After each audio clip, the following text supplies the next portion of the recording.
So I think, is it on there or is it on Threads where you describe yourself as a dreamer of small things? I can't remember where I've I seen think that. all of them. Okay, all right. I think I have that as my go-to tagline just for all of them. Okay, yeah, I love that, and Yeah, we've had a lot of conversations about that. And today we're going to be talking about practical spirituality. yeah, Ask you to come on and chat about that because I know it's something you're pretty passionate about, and it's kind of yeah. shaped your trajectory as a Christian and Right. as an influencer slash podcaster. So, what do you mean by that when you say you're a dreamer of small things? What do you mean by that? Well, I think when it comes to dreaming of small things, we live in a world where, especially with the leadership gurus and stuff like you see, whether it's in the church or even secular, whether you're talking about John Maxwell or Tony Robbins, they're all talking about having big dreams, dreaming of big things, and reaching cities for Jesus, reaching nations for Jesus. Having this big, great, hairy, audacious goal and vision and stuff like that. And I've always thought, well, what about me or people Right. like me? Because I don't feel like that's me. Like, I Mm, don't feel like I'm called to take cities for Jesus, nations for Jesus, or any of that sort of stuff. yeah. But what can I do? And so for me, that's always been well, I feel like I'm better at reaching out to friends and neighbors and family and individuals that I just build natural relationships with. And through using my influence on one person at a time, one neighbor at a time, one friend at a time, I feel like I've been able to bring a taste of Jesus to this world that I would not be able to bring if I were just saying, I have these great, hairy, audacious goals, and I'm going to Yeah. build this great ministry, this parachurch ministry, or stuff like that. I'm going to put a man on the moon. Like, don't get me wrong, I'm not against people who have visions like that. Like, I think we do need people who can put a man on the moon, Yeah. but or a man on Mars, Hmm. as Yeah. today's goals seem. But I think for most of us, we're never going to have that ability to reach, that ability to influence, the resources necessary for that, the following to attract that sort of thing. But I still think there's room for us to dream. Mm. And for me, that means how can I dream to be a better neighbor, a better husband, a better brother, a better son, a better worker, a better teammate when it comes to sports, and just all the other areas where my life happens to intersect with somebody else's life. How can I dream to better reach that person for the things God has put in my heart and the vision I have Yeah. for how I think the world should be? I love that, man. I love that. And you brought up this whole thing of like feeling this pressure to like win the world or Right. win a generation. I don't know about you, but I like coming out of the 90s Christianity, especially in the Pentecostal world, there was a heavy emphasis on this generation's going to Right. I thought I was going to be the next Billy Graham. I was highly Right. disappointed when I was like Right. 28 and hadn't done it Right. yet. Yeah. Yeah, and I feel like that's like a common thing in Bible college. Like I remember at Lee how many people, dreaming of being in full time ministry, and who amongst us didn't dream of being some sort of conference speaker, or somebody Sure. that has like a book tour, or something of that, a Billy Graham type influence. And it seems like that was the model, and those guys love to promote that model. And I'm not going to say that maybe a little self interest not involved in that, but that was the model. That's the dream, and it makes it feel like if you're not doing that, then what are you like? If you're not doing something big, like you don't have any faith if you're not doing the next big thing, Right. and you need bigger faith in order to accomplish those things. So it almost feels like a kick in the balls to some Yeah. degree. Like Yeah. it really hurts when you all of a sudden realize, no, that's not what God has put me here to do. Yeah. And that chasing that is like so big in ministry. Like when I was a pastor, so many pastors are chasing that sort of notoriety. It's almost as if they can't recognize the impact that they're making for being so focused on the person who has the bigger church or why they haven't gotten the bigger church or the bigger platform. And I even wrestled with that for years. I mean, I did. Sure. And it took a friend of mine. His name's Mike Nations. If he's out there listening, I don't know if he ever catches this or not. But Mike Nations was the first person who ever really brought to light the importance of small churches, which is what I predominantly had pastored in the mountains. Both of those churches were under 100 people on any given Sunday. And I always felt like a failure. I mean, I remember sitting in ministers' covenant groups, dude, and just like crying, like, I don't know how to get people to come. I was like, and this is when I was in my 20s. And like, there was just a ton of pressure as a minister, I think, to, I don't know, maybe prove yourself, but it's not just a youth thing, because I see it. There are guys still doing it. Like Right. people I talk to, and you can tell they're still playing that game in their head, Right. feeling less than if they don't have a big church. Right. It's 100%. I mean, I think stuff like the global leadership conference that was it Rick Warren's church or Saddleback? Yeah. Uh, Mm-hmm. the global leadership summit, like all that sort of stuff. That is 100% a machine geared towards you're going to have a big ministry. You're going to have a big church. And look at all these people that we invite that have done all these things. Don't you want to be like them too? Right. Exactly. And I feel I understand that. Like I understand the allure of that, and I understand the draw. And I'm not saying that people can't do that, but I don't. You're going to be really disappointed in life if you think God's calling on you is so special that you have to be the next Billy Graham. Yeah. And that short of being the next Billy Graham is been a waste of your ministry. Man, that is such a hard truth, and I hope some young ministers are listening to this, but it's so important because when we say being a dreamer of small things, that does not mean insignificant things.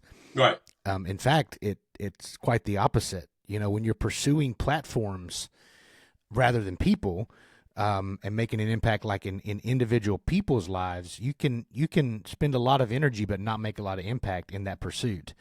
Right. Whereas dreaming smaller, you can make a lot of impact, like in small ways, but a bigger impact, right. like on an individual's life. If Absolutely. that makes sense. So yeah, pursuing that is especially in ministry and in churches too, and I think maybe even in Christianity as a whole, like there is, obviously we know there has been the influence of sort of celebrity culture on Christianity. And in many ways, even churches are built on the cult of personality. And I've seen that shift in you as well. Like you've even kind of pivoted in regards to that to some degree, because I mean, your ideal, as far as I remember, is like the home church is kind of the most biblical model in your mind, because it avoids that putting someone on a pedestal. Right. Absolutely. Yeah. I think, like, it's interesting, like the church I go to right now, we're in the middle of, we're, I guess you could say, a mini mega church. We have like maybe between all of our services at both campuses, like 2,000 people that show up on a weekend. And we've reached capacity. We're at that threshold now to where we're looking around. Our buildings are older. They're not big enough anymore to meet the demand.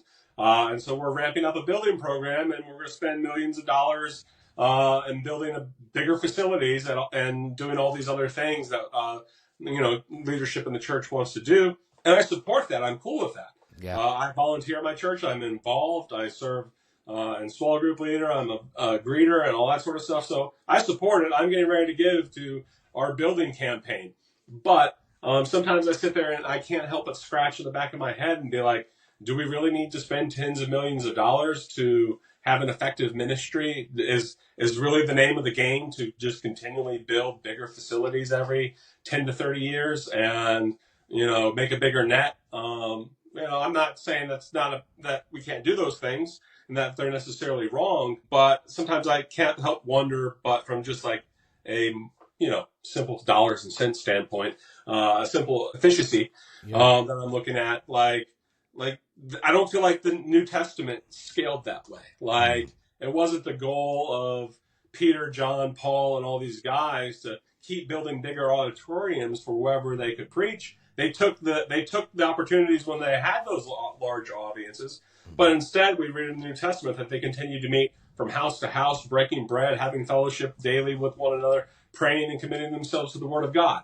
And they grew like rapid wildfire. Yeah. And they spread from Jerusalem to Rome within just decades of Jesus' death and resurrection. So, I feel like, relatively speaking, we grow at a much slower pace and we wear ourselves down because we have these massive overhead and structures, and we leave things to the professionals to to run the show while we show up for our Sunday dose of worshiptainment. It's a good little sermon and good song and offering, and then we go about our week. When I feel like I read the New Testament, I just don't feel like that was the way they operated. And maybe some of that's cultural. If you were to tell people, well, we have church at my house, they would look at you like you're a homeschooler who's like getting them to join their cult. Right. Right. You're like an anti-vaxxer or something. right.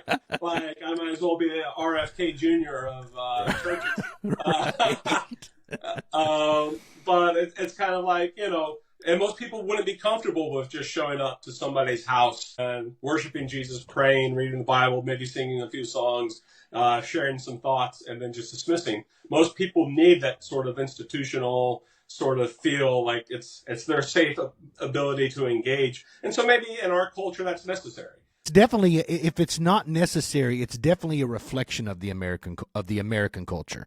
Absolutely. Like Western and American, but Right. really that's sort of an American, I would say import, but it's an American export of church, because even in missionary work, a lot of what I've heard from the mission field is many times American churches send missionaries to other countries and they try to build churches the way we do churches over here, very attractional.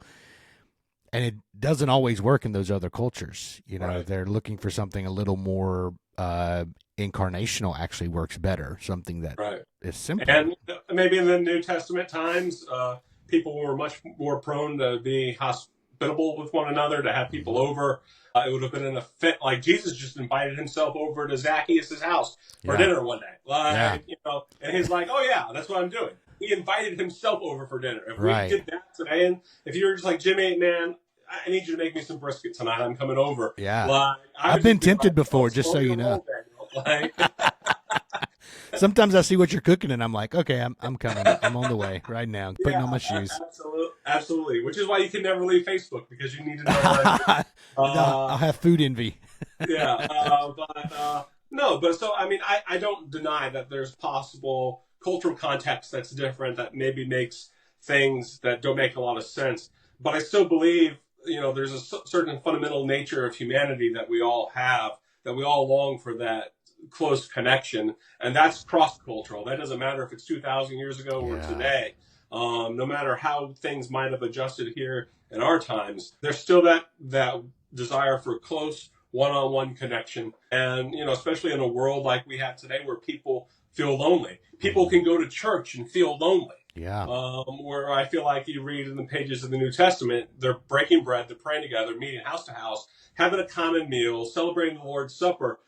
I don't think they were having a mass sense of loneliness when they got together for church. But today it's like, we need special greeting teams to greet people so that they don't feel lonely. We want them to feel acknowledged and welcomed and seen and heard. And, some people, they can just slip right in and slip right out and never have any meaningful interaction with anybody in the pews, because we're all looking at the platform. We're all looking at the stage. And while good things happen up there, I feel like a lot of people slip through the cracks, and I think that's where daring to dream small really plays into.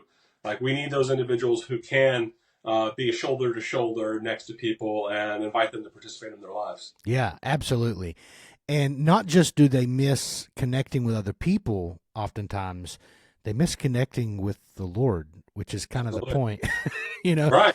And that's one of the things I've noticed. And there's always that danger, because even in the New Testament, right, the apostles were sometimes considered like gods or having godlike power.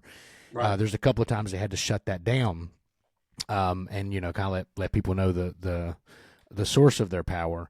Right. But when you have a culture that is very much a celebrity culture, which we are in America, they're our pantheon to some degree, then you always run that risk of people becoming the object of the worship, the personality becoming the object rather than the Lord Jesus. And so, it's definitely something to observe. And just to kind of go back to something you said earlier before we were talking about the institutional church, because the way we do institutional church is just kind of a reflection to some degree of our own personal spirituality, like what's going on the inside of us. And like you said, not everyone is going to be a Billy Graham. And just like not everyone was a Paul or a Peter or a James or a John, there are these other figures in the New Testament who made a profound impact on the world, but they didn't have, they're not people we would just like list today as, the top 10 Bible characters we know off the top of our head or whatever. But I was just thinking as you were talking about that, just the difference, like it from that time period to now. Like then, Paul didn't have a TikTok, like Paul didn't have a YouTube channel, and Paul's words weren't being heard in real time by everyone all at once. They might hear from this guy once or twice a year. These letters he would be writing to these various places. So on the ground, there had to be people carrying on the ministry, on a day-to-day basis. And it was more incarnational, more community-based. Like there's just no way of getting around that.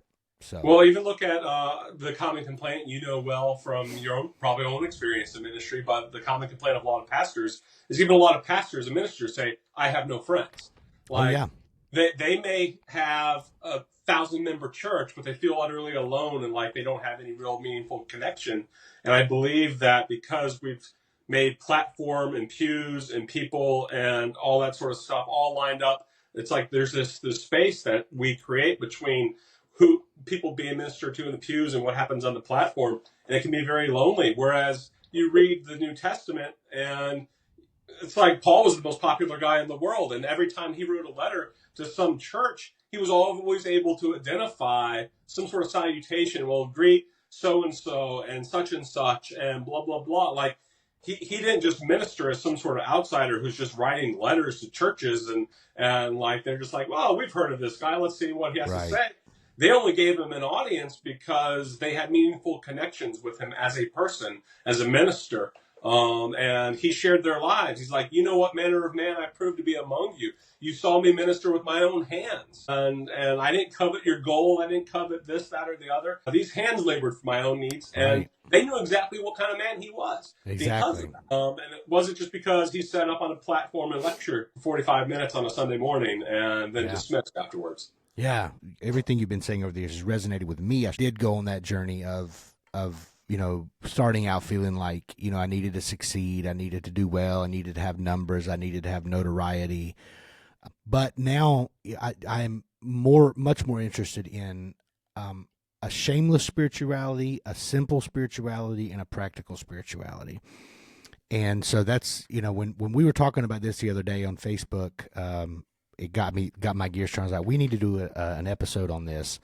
Because maybe a lot of people don't, I could just never, like, the faith isn't for me. Spirituality is not for me. It's for those guys. It's for those who really know how to practice it. But today we want to tear that stigma down a little bit and talk about practical spirituality. Like, what does it look like just on a day-to-day basis? Things that may seem insignificant, but that matter the most. And I'm so glad to have you on this podcast because I think you're the perfect person to have this conversation with because of your passion for these types of things. So let's define practical spirituality first of all. So I did a little like fun with ChatGPT earlier and was like, what is practical spirituality? And I was like, give me some ideas of practical spirituality. And ChatGPT really went the very spiritual route. AI is so spiritual. It's like it's like way more spiritual than we are. And, and it was talking about like daily prayers and, doing the daily readings and, following the daily services and that kind of thing. Very liturgical in nature. And some of that is like, that's part of it, like praying. And we may even talk about that today. But it's more than just that, right? It's like just those little things. Some of them may even be kind of border on virtue. So I would define, and I want to hear your definition too, but I would define practical spirituality as the daily ways that we can engage our inner world with the outer world in a way that is faithful to God and faithful to what God has done and is doing in our lives. Right. So that's kind of what I would say. What would your definition be? I think it's a very just real world. How does this show up in my daily life, and how well does that translate into how it impacts others? Like I can't help but think of Matthew 25, parable of the sheep and the goats, and how at the final judgment Jesus is going to be like, well, at least as you did to the least of these, you did unto me. And that the final judgment is on your spirituality is how well you related with others. Oh, Um, wow. That is so good. and how well you got out there in the world and touched Yes. somebody. You Yes. visited me, you fed me, you clothed me, you visited me. Yes. To the degree which you do that is the degree to which you are spiritual at a practical level. Yes, I love it. I love that is so fantastic. And I love the scene in Matthew 25 because it's like the judgment scene nobody ever talks about. Everybody's always like, God's going to look for your name in the Lamb's Book of Life and all your sins are going to be played before the world. And I'm like, but And Matthew did you get 25, that prayer? Like, right. Did you say the prayer, the magic right. prayer? But Matthew 25 is like this completely, like you said, it's how did you relate to others? How did you relate to the least of these? I'm going to try to explain this, and if it's terrible, I'll edit it out. But I heard like one of the most profound things was from Chris Green, Pentecostal scholar. He was talking about in Matthew the don't let your right hand know what your left hand is doing, and that's in Matthew, and then it's also in Matthew. He separated the goats on the left and the sheep on the right, and if you look at the story, the people on the left did not know what they had done wrong, and the people on the right did not know what they had done right. So the left hand did not know what the right hand was doing. And so he does this whole riff on that symbolism in that in Matthew, and I can't give it justice. But he did this whole riff on like the symbolism of the left and the right, and how in many ways spirituality is sort of under the surface. Like Jesus said in also in Matthew, don't pray loud in the streets, don't act all pitiful when you're fasting. Don't do it in a way that seeks your reward now, but almost do it to where you don't even realize what you like. It's just such a part of your daily rhythm and an expression of your faith that you don't even realize. And I don't know. I thought that was really cool. I'd never heard anybody made that connection. I was like, man, Yeah, that's that's wicked cool powerful. connection. I like that. I like that a lot. Yeah. And there's very much a real sense in which, like, I was just thinking about it as you're saying, like, the people who were getting into the Lord's kingdom in Matthew 25 are the people who don't even remember doing these things. Like, where people who are cast into the outer darkness are the ones who could sit there and give you their resume. Exactly. Right. They were like, yeah, when did we not do this? Well, it was almost like it was just an intuitive second nature that they just did without even thinking, because that's just what they do. That's who they are. Yes. So a practical, real world spirituality will manifest itself that way in your life. Actually, I was just sitting there this morning, and Stephanie and I were talking over breakfast about something we did recently, and I had almost completely forgotten about it. I was like, "Oh yeah, we did that, didn't we?" and I was just like, just totally slipped my mind. And I'm sure, like, I could, if I tried hard enough, I could probably think of things that I've done that should make me some sort of outstanding person. But it's the things that you forget about that are going to matter the most. And I think when people like think of like the dreaming big thing and they want to motivate their life centered on some sort of grand purpose that they need to feel like their life mattered at the end of the day, I think it's a shame, because I think in reality, God's purposes are so big for your life that you're not going to be able to know all the purposes for which God placed you here in this world. And he may have placed you in this world for something that you're not going to remember at the end of the day, that made a total difference in somebody else's life that you'll completely forget. Yeah. Either a word you said, a kind gesture, and that may have been that transformative moment that unleashed a wildfire that did something amazing for somebody else in the world. Yeah. But you're not going to remember having a part of it. And I think we just become so self-interested in our egos of this need to feel a sense of purpose and some sort of destiny. And like, I can't stand these sermons and these songs that, talk about like taking charge of your destiny and leaving a legacy and all that sort of stuff, because I feel like, man, you don't even know half the things that God wants to do through your life.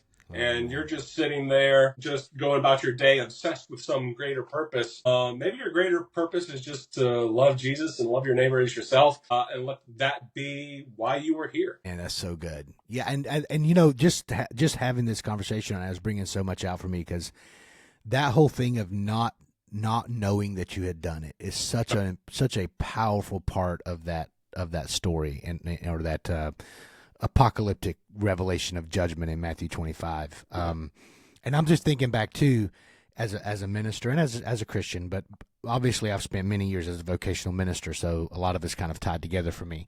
But I've had over the years people who come to me and they would remind me of this moment, and I'm like, I did not actually remember that moment. Like I didn't remember going out of my way and doing that thing or having that conversation. And some people I even thought I never had an impact on, like years later, come back and were like, I'm doing this because of this. And I even had this moment actually recently because I don't know that I'll ever write a book. So please, those who are listening, don't get too excited because I false start on this all the time. But I was kind of toying with a memoir, have been for a while. And I was recounting my call story. And like when I really felt kind of called into ministry or this moment, this encounter I had with God. And I remember the girl that was singing, and I thought to myself, I wonder if that girl knows that she's the girl that was singing the day that I really gave my heart to Jesus. Like, and I may tell her because she's my friend on Facebook. That was like years ago, and she was just a part of a youth group, and but she sang this song that like moved me, and that changed my life, like from that moment forward. Right. So, all right, so we're going to talk about this practical spirituality. I asked Jimmy to make a list of 4 or 5 things that he considers to be part of his idea of practical spirituality, his daily practices. And I've made a list, and we are going to compare notes and kind of have a conversation about those. We have not looked at each other's notes, so we don't know. We may have some of the same things, and that's fine too. Okay, so my first one is moderation. I'm going to start with moderation. Okay. There's a quote, my favorite quote about moderation of all time. It's credited to Oscar Wilde, but it actually appears in antiquity, and I won't go on record for this, but I'm pretty sure Augustine said this at some point. If not, we'll give him credit because he gets credit for all kinds of sayings he didn't say. But Oscar Wilde said, everything in moderation, including moderation. And that's kind of the mantra for the way I practice moderation. And the reason why moderation is important to me is because I have a personality that is really very much given to excess if I'm not careful. And, if you're into Enneagram or whatever, my Enneagram is 7, and the cardinal sin of 7s is gluttony.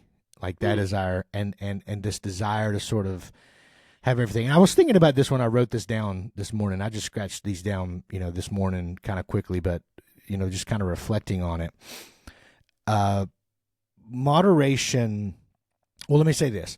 Excesses and like the pursuit of excesses and gluttony, the reason it's so much a part of my personality is it's 2 things. I have extreme FOMO. Like, I don't want to miss out on things. I'm the type person, I want to live life. I want to have all the experiences. I don't want to miss out on anything. That's part of it. And then the other part of it is sometimes I just like to push my limits a little bit and just to kind of see is like very much part of my personality. So moderation is a way, the practicing of moderation is sort of a way for me to keep those things in check. And basically, I would say my entire life has been a pursuit of finding the balance between expressing my personality, because it is a part of my personality, and I think it's a good thing. Like, it's not necessarily bad. It's bad when it turns into gluttony or when it turns into something that is uncontrolled or addictive or whatever. So my whole life I've been trying to find this balance, and it's a daily battle for me. This balance between expressing my personality, enjoying life to the fullest, but also being aware of how those things affect me. Like, I want to have permission to partake. I want to have permission to enjoy the simple pleasures of life, but also to be mindful of like how those things affect me. And that's why I love that quote from Oscar Wilde, because practice everything in moderation, but you can't live so strict that you don't every once in a while do something that maybe on a once in a while occasion may seem gluttonous, but for me it's a way of finding that balance. So that for me, moderation. And I would say the biggest obstacle for me, because that's one of the things I thought we could talk about, is like, what is the biggest obstacle? The biggest obstacle for me in moderation, honest to goodness, is just stress and anxiety. Because when I'm under like an influence, like the degree that I'm under the influence of stress and anxiety is directly proportionate to the motivation I have to be moderate. And so I can actually tell by behaviors before feeling, I can tell when I'm stressed out too much. And one of the ways I tell is if I'm stress eating. And just the way I'm wired, I sometimes I have to look at things before I understand what I'm feeling. That's just the way I'm wired. And so so that's helped me. Philippians 4:5, let your moderation be known to all men, and self-control is a fruit of the Spirit. But moderation, to me, is the soil from which grows the fruit of self-control. And when I was a pastor, this time of year, I would always, every year, when Thanksgiving rolled around, the Sunday after Thanksgiving, actually the Sunday before Thanksgiving, I would tell my congregation, be mindful of the season you're entering. This is a season of excess. Don't spend too much, don't eat too much, and don't drink too much. And so that's kind of, the way I practice that. So moderation, I don't know, did you have moderation as one of yours, or? No, not even close. Okay, all right, okay. That's a good one. I like the idea of the wild quote of, everything in moderation, including moderation. And one, because I need more of it in my life, especially being a bigger guy. I've definitely had my share of excess, and I've been trying to eat better and stuff. Sometimes, eating better means man, chicken and broccoli again. Yeah. Right. But even with that, when you're practicing that, I've been, counting calories and working out and trying to do better and stuff. But I still think there's room for a Christmas brisket party. And I think you can see that at the heart of Old Testament spirituality. Celebration was such a big thing for them. Everything centered around a meal. At some point. And I think that's, but you still need, for the daily grind, you can't be eating brisket. Right. Dude, I had some of that barbecue pork from your wedding, and I brought home basically a full pan. It was like a 3/4 pan. And I just froze it. I put it but initially I was just throwing down on that stuff. And after about 3 days, I was like, I cannot do smoked pork anymore. My body is like, no, it's rejecting it. It's done. But it was so good. Yeah. And that's a struggle for me too. And, food, especially, I mean, that's a big one, but it's all kinds of things. I wish I had the desire to be excessive in my work ethic, but again, is that Enneagram 7 kicks in. It's okay, I've done enough. Now I got to reward myself. Right. So sometimes I don't really have that, what do they call the hustle grind like I'm supposed to have or whatever. Mm-hmm. So, okay. So, your turn. I put, this compares completely opposite with yours. Whenever possible, cook and eat with somebody else. Oh, I love it. Okay. Hey, it's not necessarily opposite. Yeah. Right. And the Bible talks about that. You may have entertained angels unaware. And not the kind that come with feathers and gold dust, just to be clear. And I like that because it's actually interesting, both of us having that Pentecostal background. And even though I don't think you ever got into the feathers and gold dust stuff, and neither did I definitely know people who have. Yeah. And it's interesting that people, when they want to talk about things like angelic visitations and these really big charismatic Pentecostal spiritual mountaintop type of experiences, they want to talk about the feathers and the gold dust. Man, the Bible, when they were entertaining angels, they did so unaware and they did so over dinner. Yes. And then you can check Genesis for those, when the angels came and visited Abraham. Mm-hmm. And they had a dinner with him, and then they're like, so we're thinking about going to check out Sodom. Entertained angels unaware. And I think that is an important thing because I think we as humans long for community. Mm-hmm.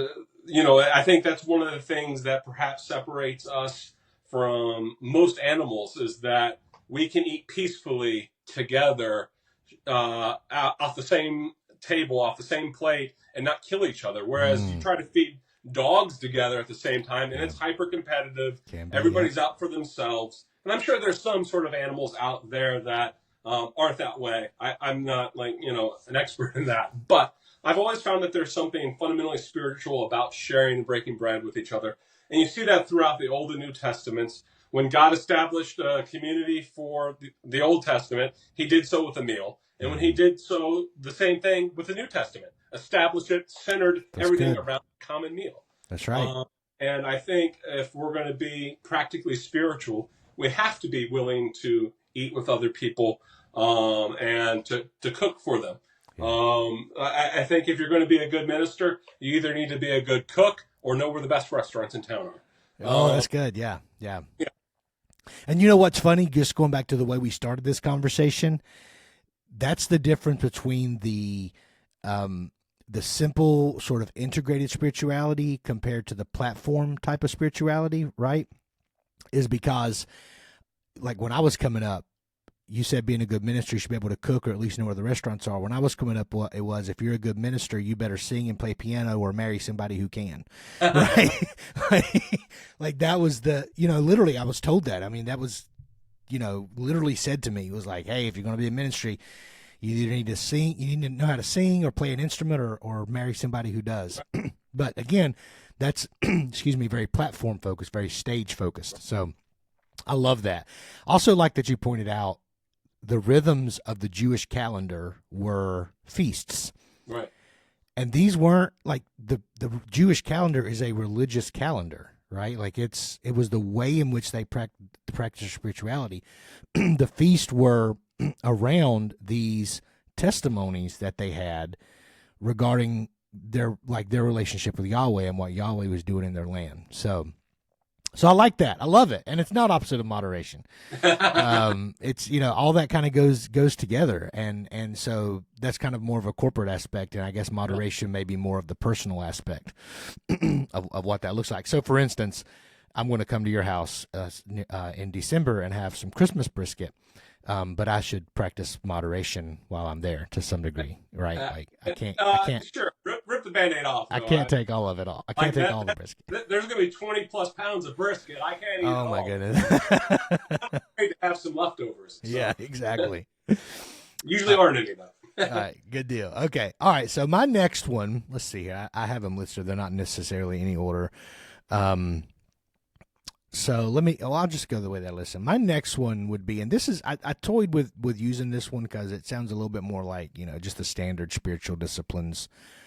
But this one is a very big part of my everyday life, my everyday spirituality. And that's the practice of getting alone, being alone and having some silence and solitude. And this one I think is probably my favorite spiritual practice because I actually like being alone. I'm an extrovert, I think, by nature, but I do love to be alone. And part of that may be because of the way I was raised. I'm not an only child, but my sisters were older. I played like by myself most of my childhood and just had a very active imagination. And I enjoy, like I can amuse myself for hours. I don't need anybody to be around. So I like silence and solitude. So it's kind of an easy one for me, but there is an obstacle to it, I guess, for me, and that is that sometimes I feel this pressure to sort of be in the noise, if you will. Like I feel like with social media, with just the world, the way I engage with the world, all those type of things. Sometimes I feel like maybe people would judge too much silence and solitude as sort of some sort of antisocial way of being disengaged, especially in like a heavily political climate, right? Because you're supposed to have an opinion, you're supposed to say something, you're supposed to have a thought, you're supposed to argue and debate and engage somehow, and if you don't, you're just a lazy, spineless, moderate centrist, who has privilege, all those kind of things. So that's especially hard in that kind of climate. But I'm a big fan of it. I love silence and solitude, and I go days sometimes without the desire to sort of hear from anyone, and just get to spend time with God. And I could not talk about this without quoting Richard Foster. So I grabbed one of my favorite quotes from him. Solitude liberates us from the inane chatter that is so characteristic of modern life. It liberates us from the ever-present demands that are put upon us, demands that in the moment feel so urgent and pressing, but that in reality have no lasting significance. In solitude, we use the useless trivialities of life in solitude, the useless trivialities of life begin to drop away. We are set free from the many false selves we have in order to cope with the expectations of others have placed upon us. And that's, like I said, it's usually the expectations of others. and we place upon ourselves, and that we place upon ourselves. Solitude empowers us to walk away from all human pretense and manipulation. And then I was thinking about the rhythms of the calendar. You have the feasting, but you also have the Sabbath. And so the Sabbath is a way of the rhythms incorporating times of silence and solitude, And I remember when Obama became president, Barack Obama became president the first time, he shared a story where he met with George W. Bush, and he asked him, what is the best, give me the one piece of advice I need to know before I take this role. And George W. Bush said, make sure that you build enough time into the day every day to just be by yourself and to think for yourself. And I think that's kind of important. So just getting away, not giving in to the impulse to be on every Facebook conversation, every office, water cooler conversation, and just the day-to-day grind, to be able to remove yourself from it and just be yourself in the presence of God. So that will be my second one, would be silence and solitude. Nice. It's funny because mine's the exact same. Exactly what I knew we were going to have some. So yeah, let's go ahead and talk about that one then.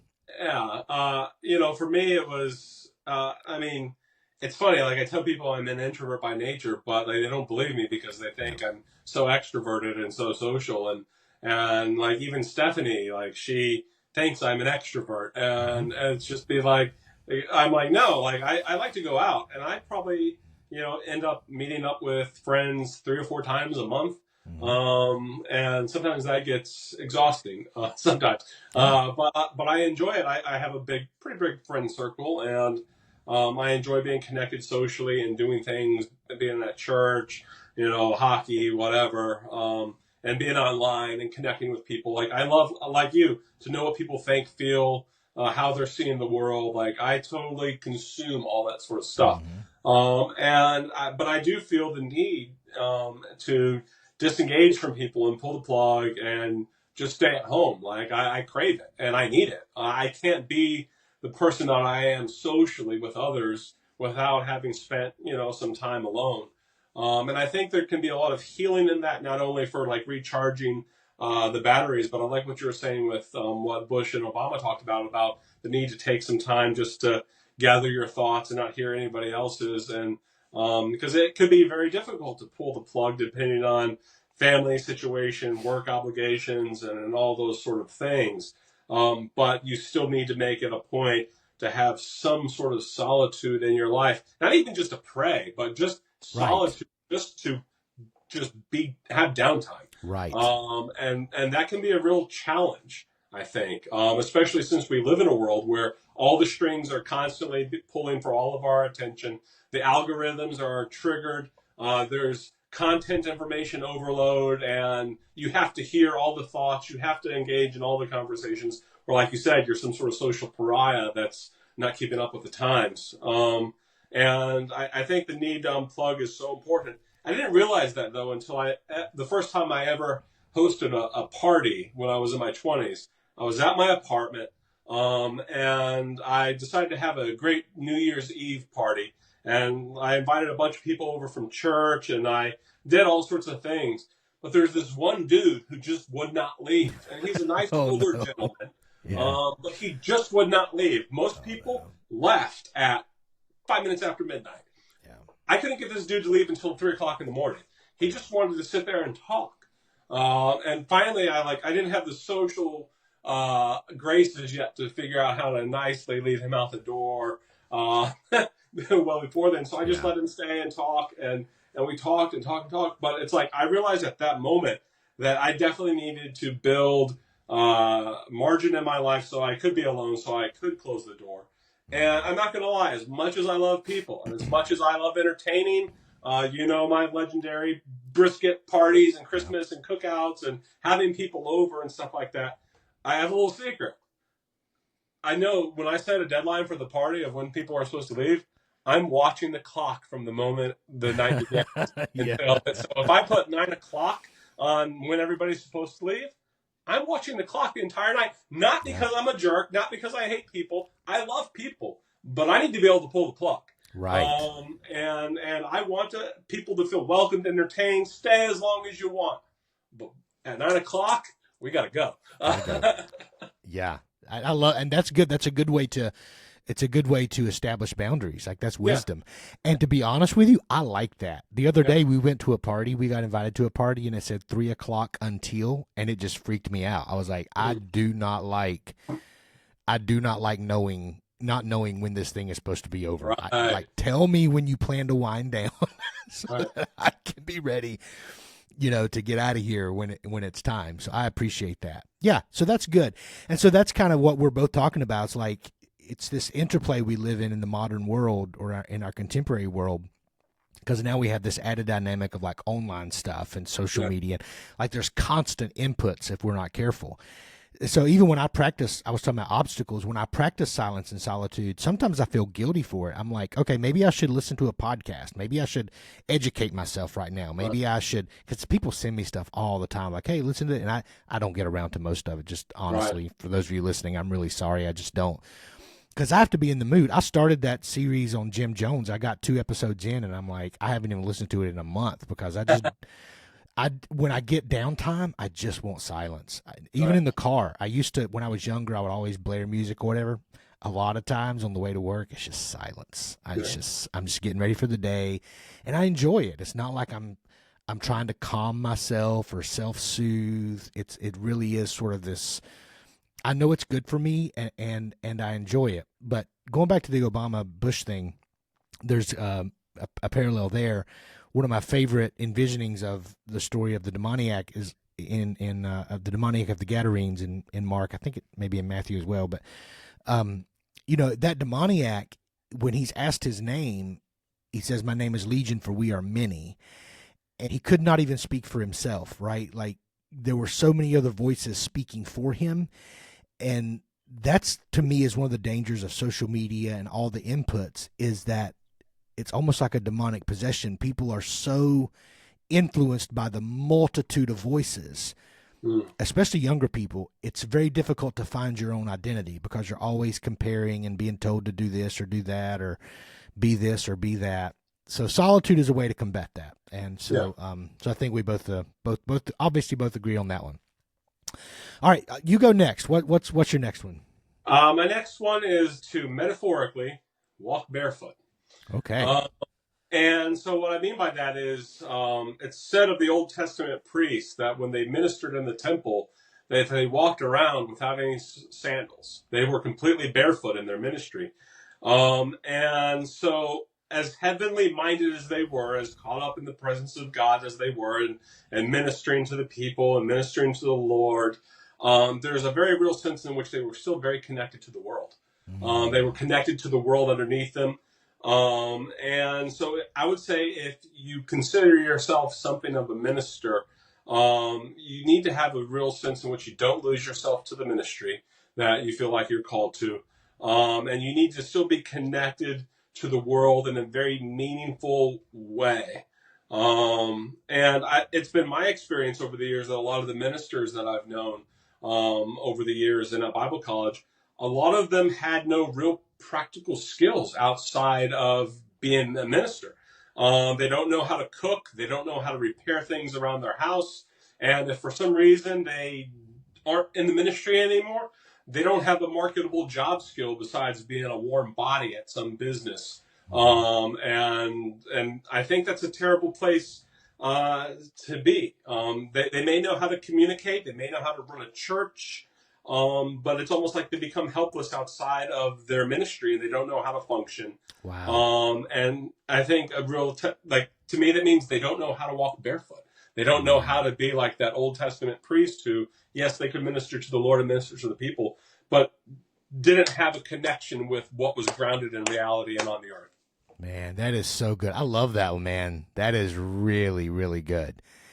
My mind's like racing right now because of that. Yeah, I like that a lot. The first thing I thought of when you said that, I know an older lady in her 80s who has like all this energy in the world for someone of her age. And she is constantly telling me, every time I see her, she says something to the effect, like we talk, and she'll say, "You know why I've lived so long? Do you know why I have so much energy?" I'm like, "No." She's like, "Because I stand bare feet under trees." Like that's her. I'm like, and so one day she kind of explained that, and she said that since she was younger, when she needed to just really ground herself, she would go outside, take her shoes off, and just like get under a tree. And like there was something to that that she felt like added longevity to her life. So there's a little bit of solitude, but also like in a very real way, that was a way that she grounded herself like to the earth. And that is something we in the modern world, we have so many, like you said, so many opportunities to avoid that we don't learn those skills like fixing something or cooking something. I was actually thinking about that today when I fired up my smoker. I was thinking about an influencer I know who's like crazy producing right now, and I thought to myself, I wonder if they cook. I've never seen anything on their feed like a food or cooking. I love to cook. Like I literally will just get a recipe and I'll be excited and tell my wife I'm coming home and I'm cooking, and I enjoy it. It's so good.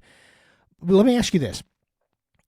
Do you think that because you're a city boy, more so than a country boy? I mean, Charlotte's not like New York City, but you kind of Right. grew up in the city and in the suburbs and that kind of thing. I grew up in khakis and polos. There you So go. Yeah, you're Tucker Carlson. You're I can't get Tucker on my show, but I get Jimmy. So do you think though that that's kind of like that is more difficult for us in like urban society, sort of being grounded to the world because we're like we don't think about things like the earth and the dirt and where our food comes from, and it's very busy. I mean, what do you think? I think there's probably something to that.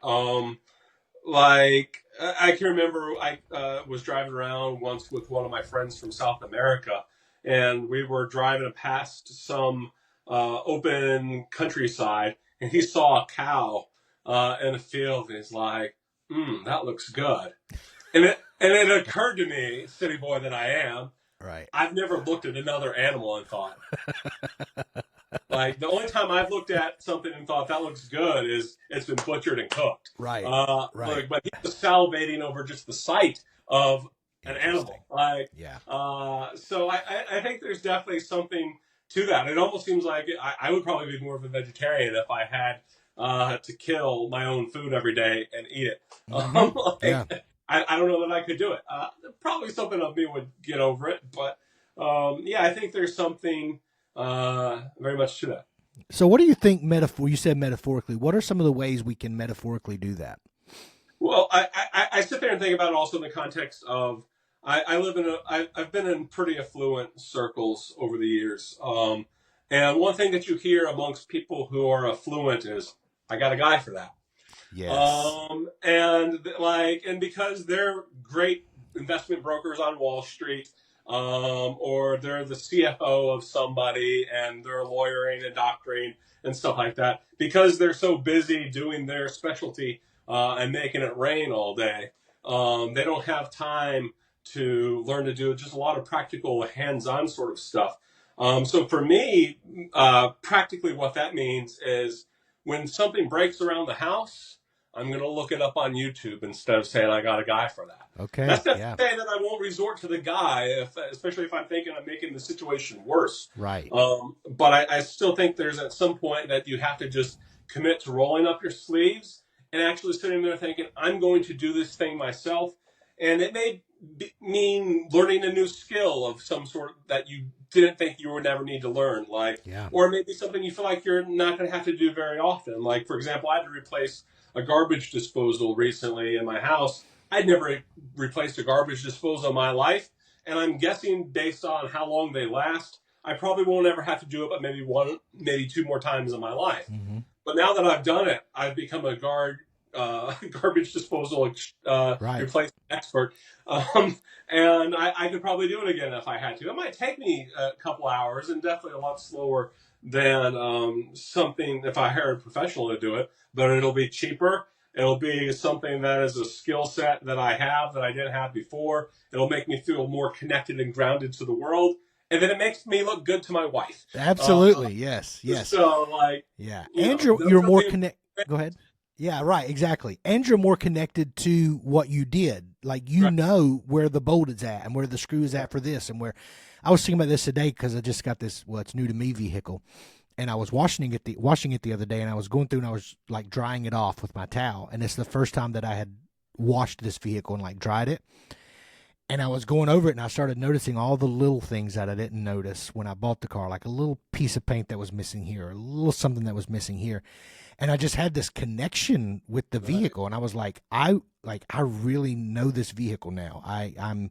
I'm connected to it, in a very materialistic way, but nevertheless I'm connected to this thing, which is a blessing to me. It's one reason why I'm so proud of it because Right. when I had to buy a car, I didn't know if I'd even be able to, and a lot of really cool things happened that I was able to actually get the car that I got. So yeah, that's really good. I love that, man. That's some good stuff. So I think there's definitely that metaphorical way in which we can all do that. And I'll just be honest with you, I miss I when I was in the mountains, I lived, in rural areas and I did a lot of things for myself. I always changed my own oil. I don't do that anymore, but because I don't have anywhere to put it. But like, there I had a place to do it. There was wide open spaces. I always changed my own oil. I put my own dishwasher in one time. I did a lot of those things. And I'll be honest with you, I would be very happy hunting my own food. And hopefully one day I will do more of that. Actually, next year I'm hoping to do more of that. I would be completely fine with it. And I actually just miss it. I think there's something so beautiful about the way of life in which you're really connected to the world around you and to creation and to one another. And it's something we really do miss in our modern world. So, yeah, Absolutely. love it, man. All right. My next one would be this will be fun, charity. Mm, So this is the one I think I probably have the hardest time with. And but maybe it may just be the way that I envision it or like the way that I practice it or am conditioned to think about it because most of the time when you think about charity you think about giving money, right?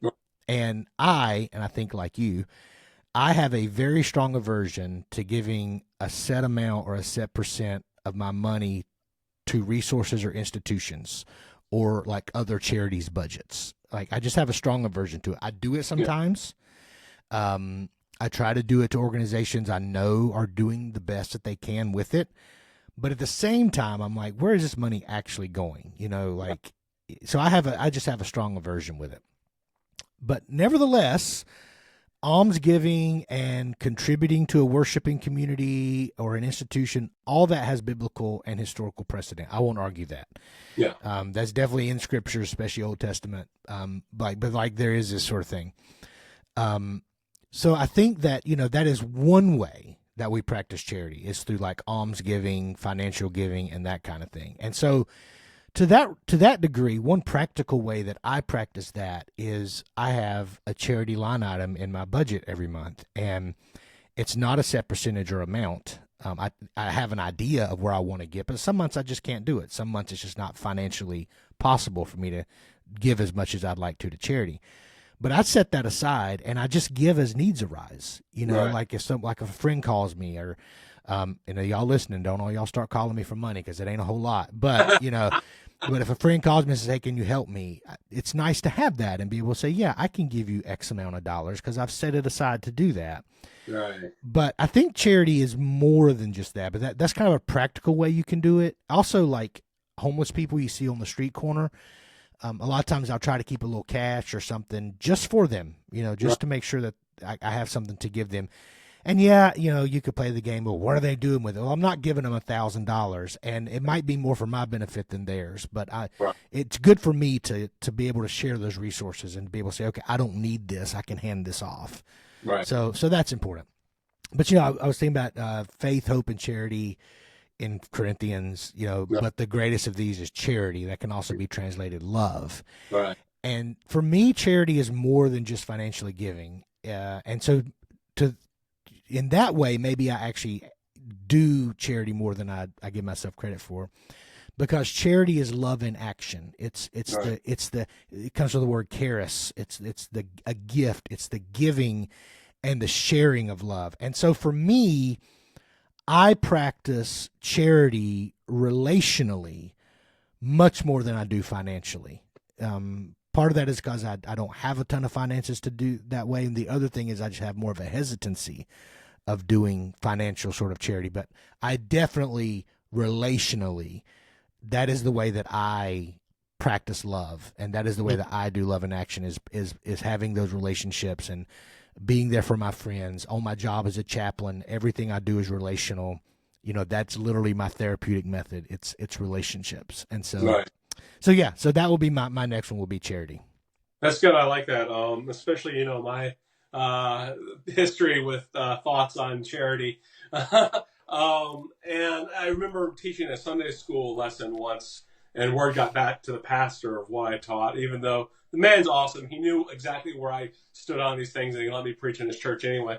But I talked about a situation once where I was like talking about tithing and giving, and I was like, now imagine you're on your way to church and you find somebody in need. They really need somebody. Let's say somebody needs help at the gas station, and they don't have any money to pay for their gas. But you decide, well, but I have my tithe in my pocket, and that's already been dedicated to God. And I was like, if you're supposed to help that person, if your tithe equals his gas tank being full, if you don't give to him, but then come drop it in the offering plate at church, I said, you didn't give a dime to the Lord that day. Prophesy.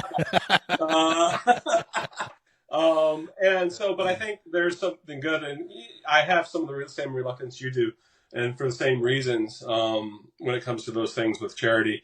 I think you do need to make room in your heart, not only financially, but of time and other means, especially for those who maybe have more limited financial means. But it's definitely a charitable spirit is a beautiful, wonderful thing. And you shouldn't be able to ever be in a situation where you can't say, I can't help you out. Right. Like you should live your life in such a way that you can always do something to help somebody out, even if it's not exactly maybe what they need in the moment. But you can't just say, well, I'm going to pray for you, be well. I mean, Book of James condemns that 100%. If you have the world's means and don't help your brother out, you don't love God. And so whatever means you have to help somebody out, that's extremely important, and it's very, very practical. Yeah, and it's a good Samaritan, right? Like you can dedicate your time to God as the two who passed along the way, but the one who was the neighbor that was the Samaritan, the one who stopped. So good stuff.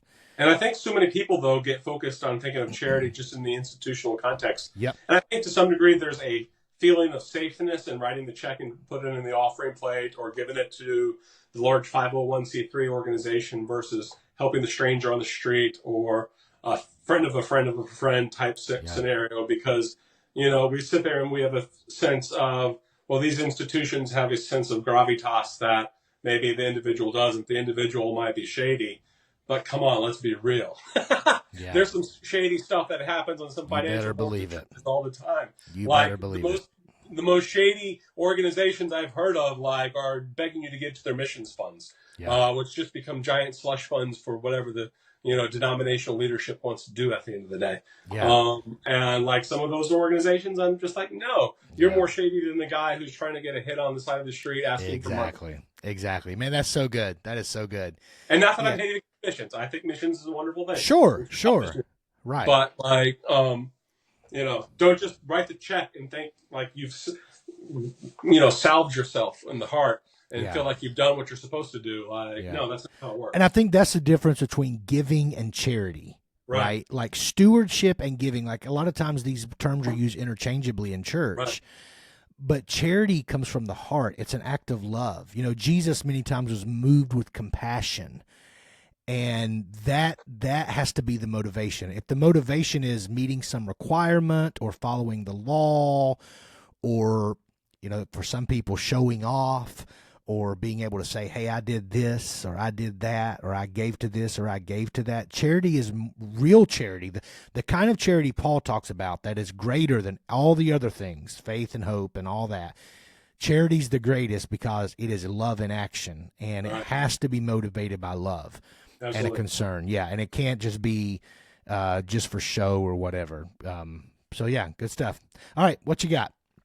Be educated, but don't be the smartest kid in the room. Love it. Okay. I sit there and think of like Chris Hedges' book about how, Empire of Illusion and the following literacy rate, and how so many people after high school or college or whatever never open up a book again. Yeah. And I used to read 1,000 books like that and think, oh, what a terrible thing that is. And to some degree, they're right. It's terrible that people don't read more. But at the same time, the more I get along in life, at 42 years old, and I've been to Bible college and seminary, you've been through higher education as well. Like, the more I realize that education is great, but only up to a point. And the ability to constantly know and consume knowledge and information, and like our goal and knowing things isn't to be a know-it-all, but rather it's and to be able to have an opinion on every single topic under the sun, to be able to get a diagnosis of all the New and Old Testament scriptures, or some theologian, or economics, or whatever. Our goal is not to absorb all the knowledge we can and just become these walking brainiacs. But rather, we need to be motivated by love for the edification of other individuals in our pursuit of knowledge. And I think we should only look to consume knowledge, not only to be broadly, good general. Like I think liberal arts education is a wonderful and beautiful thing. Like I think it's great that people have a broad knowledge base from which they can understand and interpret and filter the world. But it's not supposed to just be the consuming of knowledge for the sake of knowledge, but it's supposed to give you knowledge for the sake of wisdom, so you know how to act not only in the context of your own life, but in your associations and dealings with others. And I think if you're pursuing knowledge beyond those realms, like you're probably starting to get into that area that Paul talks about, how knowledge puffs up. And you become a threat to yourself and your social circles, because nobody wants to be in the room with a guy who knows it all. And I know that as a former know-it-all, and as the guy who tried to be the smartest guy in the room, and sometimes was.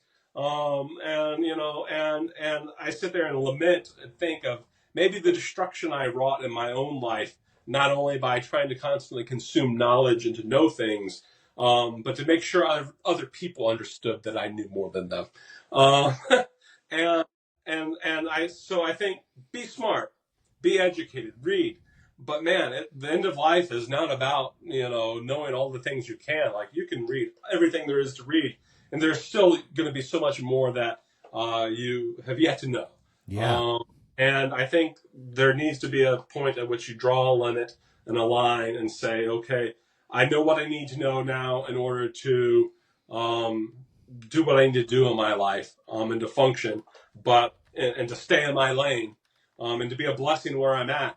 But I'm not going to pursue it just for the sake of knowledge's sake. Yeah. Oh man, that is so good. I love that. I love that.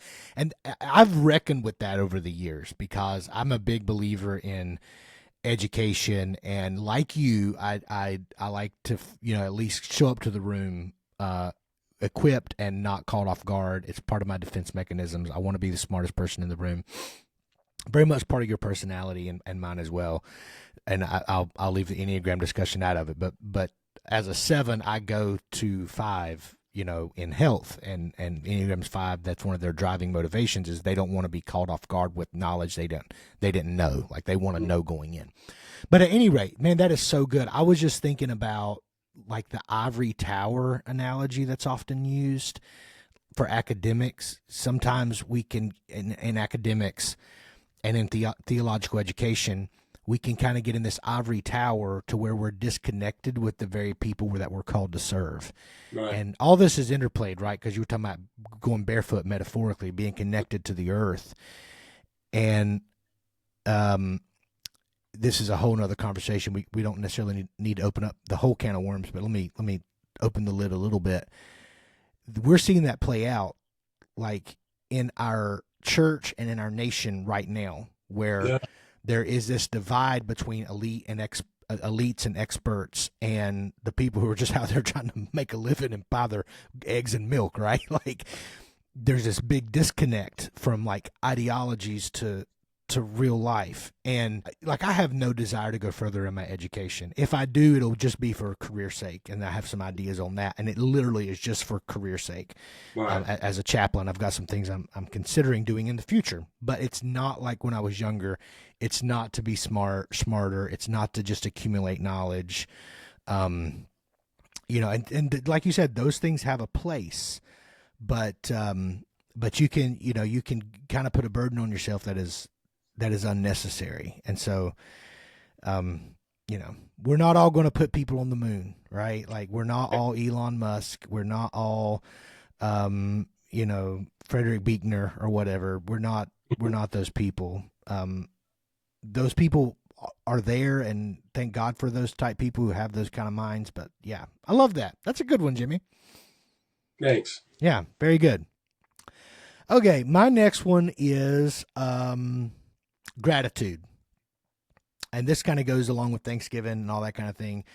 Gratitude is obviously, it's good for your mental health. It's actually a great antidote for depression. And, the Bible exhorts us to give thanks always, to pray, to give praise always, or rejoice always, despite our circumstances. So this is a good practice. And practically the way this looks for me is, it's a little bit more for me as needed. Like, I don't wake up every day and do a gratitude journal.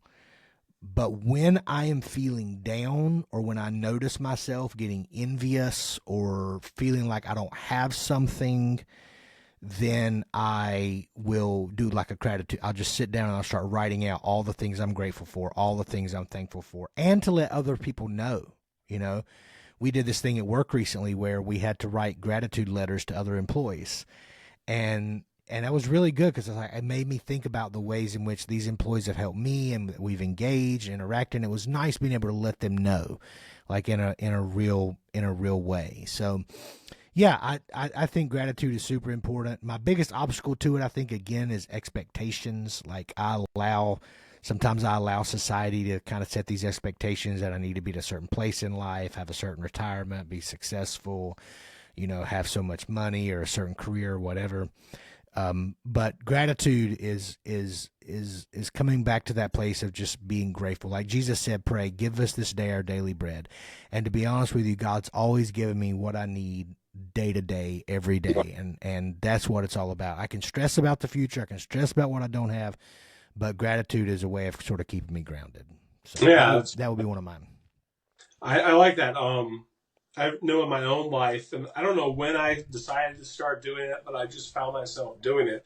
Instead of just like when somebody does something for me and saying thanks, or if I go, to a restaurant and the waitress brings something out or whatever, have some sort of interaction with somebody, and there might be a expected formality of saying thank you just as a kindness or whatever. That's just, how we relate to each other socially, even if we don't mean it. But I've been trying to make sure I do it lately to where I tell people, thank you, I appreciate you. And not just thanks for doing that. Like, no, I appreciate you. And I've not heard anybody like come back with a comment on that or things like that. But I feel like when I tell somebody, instead of just thanks, but I appreciate you, like, I don't know that it's making an impact in their lives, but I want to feel like maybe it did, because I know I've been in the service industry before.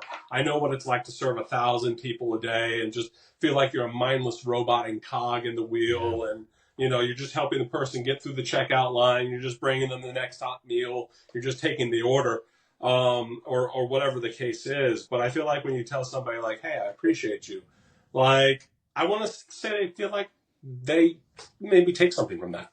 And maybe they didn't notice me saying it, or maybe they thought that was awkward. But I kind of feel like somewhere that's just a little drip that's, going to make it a little sweeter. Yeah, I believe so. And it's so important. Our words carry so much weight. Yeah.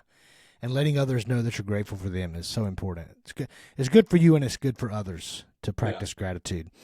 And when I work with seniors, that's one of the things we do a lot, because they can be so overwhelmed with the inadequacies of their own health and, where they're at in life. But just be grateful. Like, take some time and really think about what you're grateful for. And now's a good time to do that. It's Thanksgiving. This is a great time to do it. All right, I think we got one more, right?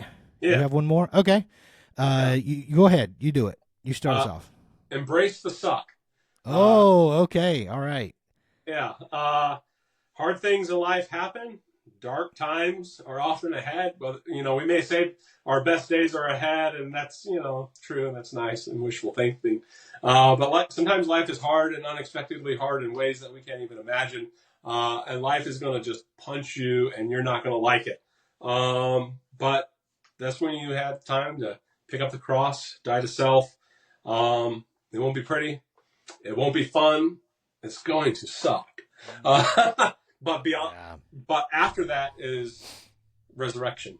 And unless we embrace the suck, unless we embrace the hard times and do so deliberately and intentionally, I think we miss out on the blessing that God has for us on the other side of that suck. And I know when I went through my divorce, and life was hard, like I know I definitely felt the need to do the self-destructive things that a lot of people do when they, go through a divorce unexpectedly. And you find out terrible things about like your ex-wife that, overwhelm you all of a sudden. So I understand that reality.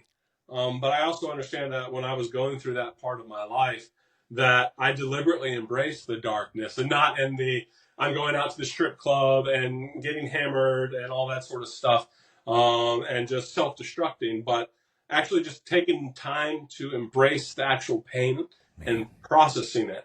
And that's where I found like solitude is actually kind of something that I feel really saved me going through those painful times, is because it allowed me to be alone with my feelings. It allowed me to look into the darkness. It allowed me to yell back at the devil when he was trying to destroy me. And I feel like had I not embraced the suck, had I not embraced the pain, had I not embraced the sufferings, had I not embraced the cross in those moments, and if I would have just chose the out and self-destructed, I don't feel like I would be where I am today. And that's a much, much better place in which God has richly blessed me in ways that I could never have even imagined when I was going through those things. I'm not going to say it's always going to work out pretty and that sort of stuff, but I feel like in my own life that I got to experience something of the sufferings of Job, but I also got to feel something of the blessings of Job afterwards when God restored him more beyond what he had lost. And I don't think I would have done that unless I was willing to embrace those pains and those sufferings and to walk through some hard times, no matter how scary they were. Oh, man, that is so good. And, I just want to tell you, you've been like a living testimony to me. And because when I was going through a really dark season, I don't know if you remember this or not, but I texted you. I was like, how did you deal? And you was like, you just got to take it, man. I was like, come on, dude, give me something better. He was like, nah, and actually during that same time period, I had I found like a little metal cross at a gas station. It's the weirdest thing. I was pumping gas and I looked down, there was this cross on the ground. And I don't normally care about, tracks or anything that I find around or whatever, but I just felt deeply compelled to pick that up. And it's almost as if God was saying, keep that in your pocket. And every time it got hard and I wanted to escape, I just put my hand in my pocket and I was like, no, like it's cross time. Like that's just the way it is. This is cross time.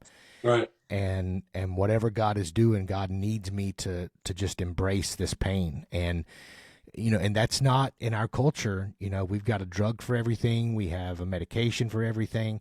I know this lady that is where I work at, she just had shoulder surgery and she's like, an older lady, and I went and checked on her. She's like, I've had no pain, like none. I'm like, wow. She's like, yeah, like no pain after the surgery, no pain. But we are, that's just the world that we live in, and so we kind of are trained to not want pain, to kind of push it off. It's almost like a sense of weakness. Like we shouldn't be hurting. We're modern people. We shouldn't be going through things. And I sometimes wonder too, like if a lot of mental illness even was it M. Scott Peck said that like the core of mental illness is this desire to go around the problem rather than through it. Ooh. Yeah. And so, like he had noticed that in his practice and as a psychologist. And so I think that there's something to be said for like, it's actually good for your mental health to embrace the suckage. Like just, hey, you're not unique. We're going to suffer in this life. Like Right. everybody is. Nobody gets out. Nobody gets out alive. Nobody gets No, out without scars. absolutely. And as a parent, that's hard too, because like you have to, as your kids get older, you're like you can't protect your kids from everything, even. Right. So you have to let it go.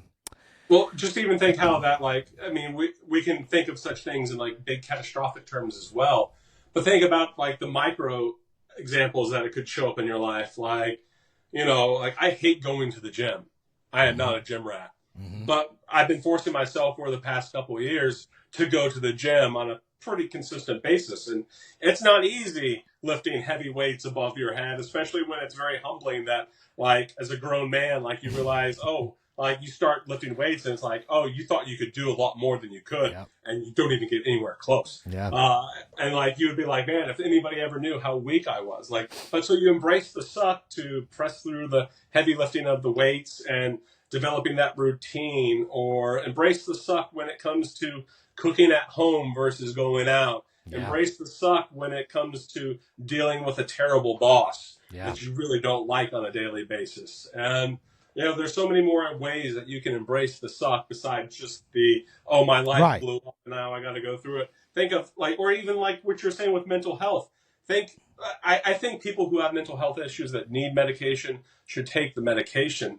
But like, please, before you take the medication, let me know that you're going outside every day, you're exercising, 150 minutes a week, that you're drinking enough water, that you're trying to get a good night's sleep. If you're doing like those 4 or 5 things and you're still suffering anxiety and depression and all that stuff, by all means, take the medicine. Yeah. But if you're not doing anything whatsoever to improve your physical well-being and your mental well-being on your own with those things, before you just pop the pill that the therapist gives you, consider doing all those things, because they're going to be more than happy to prescribe you, because they know that most people aren't going to do the work. Most people aren't going to do the hard things. They're not going to embrace the suck. And I know that may disturb some people who may be listening, thinking I might have some sort of terrible view of mental health. And like that, I'm not saying that you shouldn't get help or take drugs when necessary. 100% the opposite. But so much of what we need in our lives can be solved by embracing the suck and doing the things that we know to be intuitively healthy. Like at one point, after I broke my leg a couple of years ago, I developed high blood pressure. And it was like 160 over 40, or I'm sorry, 160 over 140, or something ridiculous like that. Stroke level, bro. Yeah, like stroke-like level.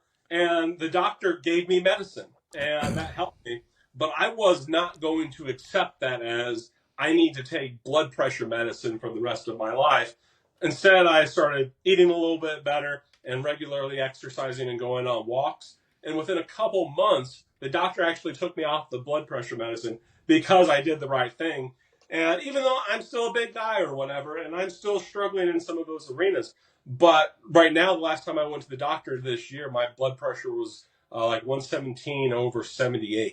Yeah. And that's because I'm still committed to regularly exercising, playing sports, going to the gym when I can, and eating chicken and broccoli whenever I can. And yes, I still have brisket. I still have brownies, and I still do all the things I also enjoy. I could be better. I'm still working on it. I'm work in progress. But like, how many people won't embrace the suck and they just take the pill, that the magic thing that's going to make them better, and they haven't done any of the groundwork? Like, do the groundwork, and if you still need the medicine afterwards, take the medicine by all means. Yeah. But start first to do the right thing for yourself. Yeah, I agree with that 100%. And I don't think you're discounting mental illness and getting treatment for mental illness at all. But that's super important. And I was thinking too, like in finances too. Like if you need to set a budget, that's hard. It's hard, especially when you're young and you're first doing it, and you're like, oh man, I can't do this and I can't do that. But if you embrace it long term, it's actually better for you and lowers your anxiety levels. You know, it's like. Because you embrace the sucky part of it for something better, and so that's really great. So on that note, we'll go to my final one because you just walked all over it, walked all around it, I should say. Mine was working out, exercising, And I think, you know, like you just said, physical exercise is good for your mental health, it's good for your physical health, it's good for your spiritual health. And for me, it's a way, and it's kind of, I guess we're kind of saying the same thing, but I always think about the gym. The gym is where I'm at the weakest, right? Like, I'm not a power lifter, so I'm not going to the gym to set records necessarily. I'm going there to be healthy, to strengthen myself, to build my bone density. To when my dad got really sick and he had a stroke, my dad was he lifted weights when he was younger for many, many years. It left an impression on me. Like, one of the legacies he left behind was this. When he was in the hospital, like when he was in a wheelchair and had to be moved from a wheelchair to a bed and from bed to a wheelchair, I remember one of the nurses saying, "You used to work out, didn't you?" And he said, "Yeah." And she said, "It makes such a difference because he could, even though he didn't show the muscle mass anymore like he used to, he could pull himself up and like do things with his body that these nurses had observed people who didn't work out. It was just harder to do. It was harder to move them, like the little things." And I thought, man, that him working out as a younger man made all this difference in his life as an older man. And he probably didn't even think about that part of it, right? But in the gym, you are the weakest. And so as a spiritual practice, it's a way of encountering your weakness and being okay with that and admitting, like, I'm not perfect. I'm not always strong, in a very tangible way. Like, this is where I'm the weakest. And if I'm willing to be weak here, it'll pay off in me being strong somewhere else, whether that's on the ice hockey rink or whether that is in the hospital when I'm 80 years old. You know, like, it makes a difference. And so it's sort of a way, and people don't think about it as a spiritual practice, but the scriptures talk about, you know, when I'm weak, you are strong. Like, there's something that builds our spirit up whenever we are willing to encounter our own weakness in a very real, sort of tangible way. So, you know, my biggest obstacle in it is laziness, because I do just get lazy sometimes. There's really no better term for it. It's just like, I don't want to go. And I'm not one of these people, you know, some people say, well, once you get in there, you love it and you get addicted to it. That's never worked for me. It still sucks to get started. And sometimes when I get started and get going, I'm fine. And I'm like, yes. The other day I went to the gym and I was so amped about being there. My hands were physically shaking before I got on the bench press. Like, I was just, I was excited that night to do it, but it's not always that way. But that night it was. But then sometimes I get started and it never gets better. Right? It's like, just get me out of this place. Let me get it done and get it over with. But I think working out is and maybe it's not lifting, you know, for those listening. Maybe it's and I don't know, some people probably be upset about this, but like yoga or stretching or walking or whatever it is, like, do something that is active and engaging, you know. In the scriptures talk about, you know, loving the Lord, you're loving God with like your heart, your soul, your strength, those kind of things. That's one reason why at the eastern or the western wall, the Wailing Wall in Jerusalem, that's why the rabbis rock, is because they take that literal, like worshiping God with your strength. So they feel like they have to do something physical. And they're, you know, we may look at that and say it's silly, but they're onto something, right? Like there is something about being physically engaged with your body. It also makes you present. It keeps you mindful. I meditate a lot, especially when I'm benching, because I actually enjoy that one. That's probably the one I enjoy the most. And I just meditate, like I'm just breathing, because it's a breathing practice too, right? Like, it's breathing, it's centering, it's, you feel gravity, you know, and it kind of gives you a chance to sort of test your limits there too, in a safe way rather than in the gluttonous way that I mentioned earlier. It's a way of sort of pushing the limits and seeing. But yeah, so you were all around it, man. Working out was my final one. Yeah, that's good. I mean, I think about even my own fitness journey and working out with what I have.